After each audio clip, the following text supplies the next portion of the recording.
Hello mga ka-Cheeseflix! Mga bakla, mainit-init na chika ang naganap sa It's Showtime today.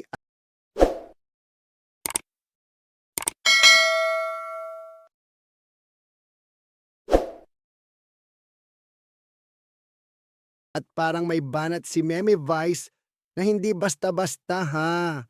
Hindi lang ito simpleng papuri, may kasamang side dish na shade. Nag-guest ngayon sa It's Showtime sina Chris Bernal at Beauty Gonzales.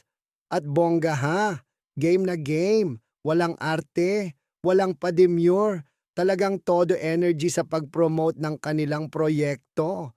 Doon humanga si Vice Ganda at hindi niya napigilang i-express kung gaano niya na-appreciate ang mga artistang marunong makisabay at marunong magbenta ng sariling trabaho.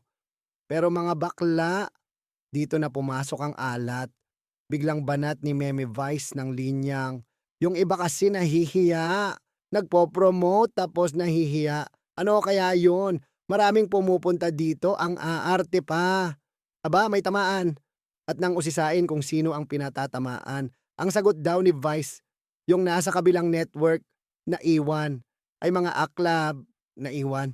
Siyempre, mabilis ang netizens. May mga nagsabing parang may hugot at may mga nag-uugnay ng statement kay Moira na kamakailan lang ay napag-usapan din ang pagiging reserved sa promotions.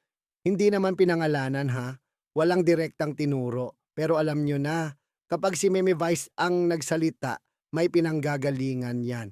So mga bakla, tanong ko lang, shade lang ba to o totoong real talk sa industriya? Dapat ba talagang all out ang artista kapag nagpo-promote o may kanya-kanyang style lang talaga? Ikaw, anong take mo?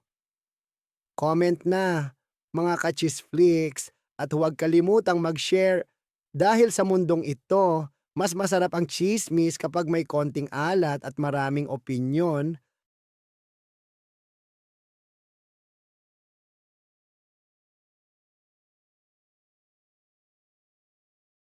Subscribe para sa mga susunod na ulat at chismis. Isflix sana!